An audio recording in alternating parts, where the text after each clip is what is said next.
Selamat datang kembali dalam pembahasan mendalam kita. Hari ini kita fokus ke bab 7 dari buku Dual Transformation. Judulnya menarik banget nih, Keingintahuan untuk Menjelajah. Ya, the curiosity to explore. Dan ini penting banget karena kita akan lihat kenapa rasa ingin tahu ini bukan sekedar sifat ya. Baguslah kalau punya. Tapi ini kunci sebetulnya. Kunci buat perusahaan mapan yang lagi hadapi perubahan dan coba ciptakan pertumbuhan baru. Itu yang disebut transformasi B di buku ini kan? Oke, sumber kita kali ini langsung dari bukunya. Fokusnya ke tantangan yang sering banget dihadapi perusahaan, yang ironisnya mungkin terlalu jago, terlalu sukses soal prediktabilitas. Kita lihat gimana cara numbuhin pola pikir eksplorasi ini. Betul. Jadi misi kita kali ini, kita coba pahami paradoks ini ya. Gimana mesin operasi yang efisien banget, yang bikin perusahaan sukses hari ini, malah bisa jadi penghambat buat inovasi radikal ke depan. Dan yang lebih penting lagi, gimana Anda ya sebagai individu atau tim bisa mulai menanamkan keingintahuan ini. Oke, ini kedengarannya kayak ada pertarungan internal gitu ya, antara masa kini sama masa depan perusahaan. Mari kita bongkar. Persis. Yang langsung kelihatan di bab ini ya, itu paradoksnya. Sistem, proses, bahkan budaya yang bikin perusahaan sukses dan efisien sekarang, seringkali nggak sadar malah jadi penghambat terbesar buat bikin masa depan yang beda. Jadi, prediktibilitas itu ya, kemampuan menghasilkan sesuatu yang konsisten, terukur. Itu kan bagus buat operasi inti. Banget. Itu emas buat operasi inti, buat transformasi A. Tapi, nah ini dia, bisa jadi racun buat eksplorasi yang dibutuhin di transformasi B. Ini mirip banget sama dilema inovator yang pernah kita bahas dulu. Bab ini langsung kasih kontras ya, pakai contoh Singtel, perusahaan telekomunikasi Singapura itu kan. Mereka terkenal disiplin banget, efisien. Betul. Contohnya pas ada kebakaran kabel besar tahun 2014 itu, wah geraknya cepat sekali. Katanya 40% pulih dalam 24 jam, terus semua beres dalam 120 jam. Efisien banget kan? Luar biasa efisien. Ya meskipun tetap kena denda regulator ya, tapi respons cepatnya itu diakui. Itu jelas mesin operasi transformasi A yang jalan bagus banget. Nah, tapi justru itu masalahnya. Iya, justru di situ dilemanya. Efisiensi sama prediktabilitas tingkat tinggi ini sama kayak yang dialami banyak perusahaan besar lain. Buku ini kasih contoh P&G di awal 2000-an. Oh iya, P&G. Padahal mereka baru sukses besar ya waktu itu. Febreze, Swiffer, Crest White Strips. Betul, tapi pemimpinnya malah khawatir. Mereka sadar sistemnya itu dioptimalkan cuma buat satu hal, hasil yang konsisten dan bisa diandalkan. Wah, ada kutipan menarik nih dari eksekutif P&G di buku. Kami di organisasi untuk memberikan hasil yang konsisten dan dapat diandalkan. Dan itulah masalahnya. Nah, saya jadi penasaran, kenapa persisnya prediktibilitas ini jadi musuh inovasi, apalagi transformasi B yang radikal? Karena inovasi transformasional itu gimana ya? Liar. Jarang banget lurus jalannya. Pasti ada belokan, ada buntu, ada gagal. Tapi kadang, ada penemuan tak terduga yang mengubah segalanya. Prediktibilitas kan maunya pasti, hindari kejutan. Contohnya apa tuh? Contoh klasik banget, Odeo. Perusahaan podcast awal punya F. Williams. Gagal total rencana awalnya, tapi dari situ malah lahir Twitter. Atau Pfizer deh, obat UK92480, gagal jadi obat tekanan darah, tapi efek sampingnya malah jadi Viagra, salah satu obat terlaris. Wah iya ya, bahkan penemuan kayak penisilin itu kan katanya karena lab Fleming agak berantakan. Ada jamur tak terduga. Nah, itu dia. Kalau perusahaan terlalu obsesi sama prediksi dan keteraturan, mungkin proyek gagal Pfizer tadi udah dihentikan. Atau lab Fleming bakal selalu bersih kinclong. Nggak ada ruang buat kecelakaan yang berbuah penemuan, gitu. Jadi sistem yang terlalu rapi malah bisa menghilangkan potensi kejutan ya, potensi inovasi besar. Tepat sekali, jadi terlalu bersih untuk inovasi radikal. Oke, jadi kalau prediktabilitas itu masalahnya, lawannya ya keingintahuan. Bab ini mengutip Roger Martin, pemikir manajemen itu. Dia bilang, keingintahuan yang penting itu bukan pas kita tanya apa yang benar. Itu kan buat analisis, cari kepastian. Iya, itu buat transformasi A. Nah, tapi kalau untuk inovasi, pertanyaannya apa yang mungkin? Gitu ya. Ini lebih kayak seni, intuisi, Buku ini menganalogikannya kayak sommelier anggur. Saya suka nih analogi ini. Analogi yang pas banget, karena menangkap esensinya. Keingintahuan dalam konteks apa yang mungkin ini kayak ngasih izin buat eksplorasi tanpa jaminan sukses di awal. Kalau Anda cuma mau danai ide yang pasti untung, pakai data lama, ya paling cuma perbaikan kecil aja di bisnis inti. Itu transformasi A, penting juga. Tapi transformasi B, yang baru banget, itu butuh berani coba hal yang, ya terus terang aja, kemungkinan gagalnya tinggi. Oke, jadi keingintahuan ini kayak bensinnya eksplorasi ya? Gimana dia secara spesifik mengubah cara perusahaan mengembangkan ide baru? Buku ini bilang ada 3 area, pendanaan, tim, sama prosesnya. Betul, kita lihat satu-satu ya. Soal pendanaan, modelnya jadi beda. Bukan kayak anggaran korporat biasa yang kaku, yang butuh hitungan ROI detail di depan, tapi lebih mirip venture capital, modal Ventura. Oh, kayak para VC itu ya? Iya, visi kan taruhannya di portofolio ide. Mereka sadar banget, mayoritas bakal gagal. Tapi mereka cari beberapa yang home run, yang untungnya nutupin semua rugi plus kasih untung besar. Mentalitasnya beda banget. Jadi nggak cari pasti di awal, tapi sebar taruhan. Terus timnya gimana? Tim buat proyek transformasi B ini juga perlu beda komposisinya. Buku ini sarankan campuran orang dalam, disebut diplomat, yang ngerti politik internal, sama orang luar, disebut alien. Alien? Maksudnya? Ya, alien ini bisa orang baru dari industri lain, atau dari startup, yang bawa perspektif segar, berani nantang asumsi lama. Kombinasi diplomat sama alien ini penting buat jembatanin dunia baru sama dunia lama di dalam perusahaan. Menarik. Kombinasi politik internal sama gangguan dari luar. Terus prosesnya. Tadi katanya beda dari analisis berlebihan di awal. Prosesnya itu harus iteratif, eksperimental. Fokusnya itu identifikasi asumsi paling beresiko dari ide baru itu. Terus cepet-cepet diuji di pasar. Ujinya pakai cara cepat dan murah. Jangan habiskan waktu berbulan-bulan buat analisis pasar atau bikin rencana bisnis super detail sebelum ada bukti. Oh, jadi langsung coba aja gitu ya? Iya, belajar sambil jalan. Cepat berputar kalau perlu berdasarkan respon pasar. Ada kerangka kerja lain kayak di EFT atau HOPE yang disebut di buku lain penulis ini, itu kontras banget sama pendekatan analisis tradisional. Intinya, belajar sambil jalan. Oke. Mulai kebayang. Dana ala visi, tim diplomat alien, proses iteratif. Nah, kita balik lagi ke Singtel. Tadi kan mereka efisien banget, tapi sadar itu nggak cukup. CEO-nya Chua Sok Kung bilang perlu pergeseran pola pikir kolektif dari hindari gagal jadi eksperimentasi konstan.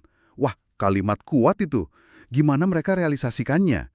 Bab 7 ini kasih 3 pendekatan utama ya. Iya, 3 pendekatan utama. Yang pertama, dan ini penting banget, mereka ciptakan ruang aman buat eksplorasi. Ini krusial supaya ide baru yang masih rapuh itu nggak langsung mati karena tekanan bisnis inti yang lebih besar. Gimana caranya bikin ruang aman itu? Mereka bikin unit-unit yang relatif terpisah. Pertama, ada Singtel Innovate. Itu dana modal Ventura korporat mereka, dibikin tahun 2010. Kayak jendela mereka ke dunia startup global. Semacam poster depan gitu ya, buat intip inovasi luar. Betul. Terus yang kedua, ini lebih signifikan di internal. Mereka bentuk grup digital L5 atau GDL di 2012. Ini unit bisnis khusus buat bangun dan inkubasi bisnis digital baru di luar bisnis inti telekomunikasi mereka. Wah, ini sejalan banget sama teorinya Christensen ya. Soal perlu unit terpisah biar inovasi disruptif nggak dibunuh sama proses bisnis inti. Tepat sekali. Jadi ini bukan cuma departemen R&D biasa ya, tapi unit bisnis beneran dengan mandat beda. Seberapa serius nih komitmennya? Ada info investasinya? Serius banget, Innovate itu aktif investasi di banyak startup teknologi global. Terus GDL, dipimpin veteran Singtel Alan Liu, dikasih keleluasaan buat akuisisi strategis yang lumayan besar. Contohnya Amobi, perusahaan pemasaran digital, itu diakuisisi $321 juta. Terus Trustwave, keamanan cyber, $800 juta. Wow! Buku ini sebut Singtel komitmen investasi sekitar 1,6 miliar US dollar buat akuisisi digital antara 2013 sampai beberapa tahun setelahnya. Angka gede banget kan? Bahkan afiliasi mereka di Filipina, Globe Telecom, juga bikin Kickstart Ventures dengan model mirip. Ini nunjukin keseriusan di level grup. Gila, 1,6 miliar US dollar buat akuisisi digital, komitmen serius. Oke, jadi ruang aman udah ada. Tapi kan punya unit pisah aja nggak cukup. Kalau orangnya, terutama pemimpinnya, masih mikir cara lama. Apa pendekatan kedua Singtel? Nah, Anda bener banget. Pendekatan kedua, mereka secara aktif dan sengaja ekspos pemimpin kunci mereka ke pemikiran dan lingkungan baru. Ini strategis banget menurut saya. Mereka rutin bikin top management workshop tahunan, TMW itu. Tapi nggak di ruang rapat kantor pusat yang nyaman. Dibawa kemana? Dibawa ke lokasi-lokasi yang lagi panas inovasinya. Misalnya ke Beijing tahun 2011, lihat ekosistem digital China. Ke Manila 2012, pahami pasar berkembang. Ke New Delhi 2013. Jadi kayak study tour intensif gitu ya? Bukan cuma rapat strategi biasa. Tepat. Bahkan Dewan Direksinya juga dibawa tur ke pusat inovasi global. Silicon Valley, Israel, Boston. Tujuannya jelas, bukan buat minjau operasi Singtel di sana, tapi buat serap budaya startup, ketemu pemikir disruptif, rasain langsung denyut nadi masa depan. CEO Chua sendiri bilang kunjungan ini penting banget buat buka mata dan ubah perspektif pemimpin senior. Ini ngingetin saya sama kutipan William Gibson yang ada di bab ini. Masa depan sudah tiba, cuma belum terdistribusi merata. Jadi, Singtel sengaja bawa pemimpinnya ke tempat masa depan itu udah mulai kelihatan ya. Cerdas. Cerdas banget, karena inovasi sering lahir di persimpangan ide dan budaya. Maksa pemimpin keluar dari gelembung nyaman korporat itu krusial biar peka sama perubahan dan peluang baru yang mungkin nggak kelihatan dari kantor pusat. Oke, jadi ada ruang aman, innovate, GDL, pemimpinnya juga terpapar ide baru.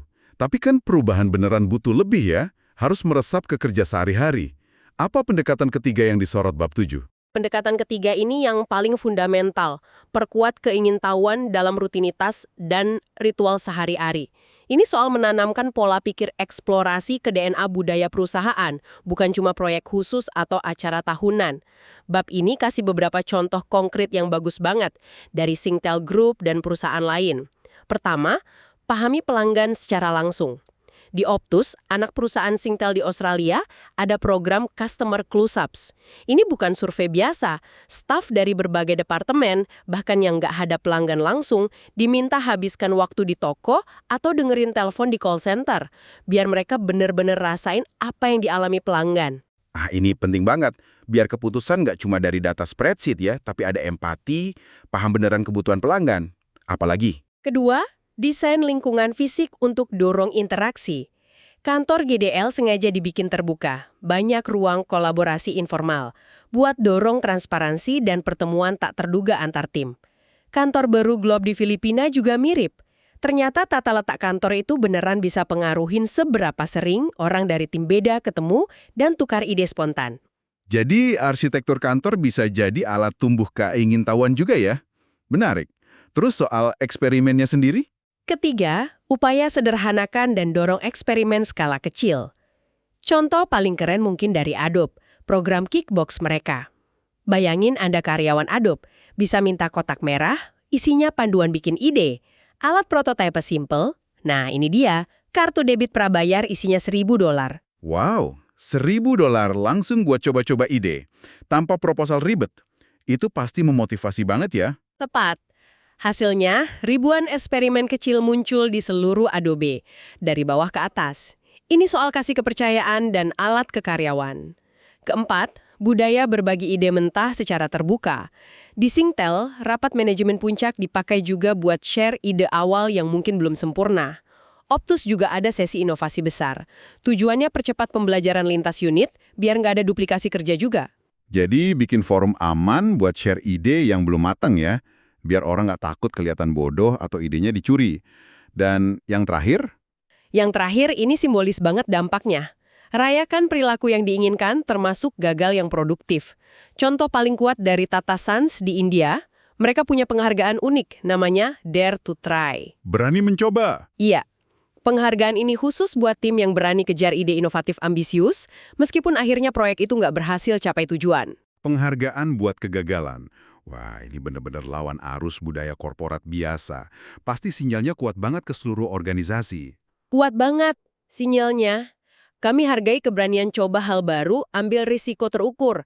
Kami paham nggak semua eksplorasi berhasil dan itu oke, asal kita belajar.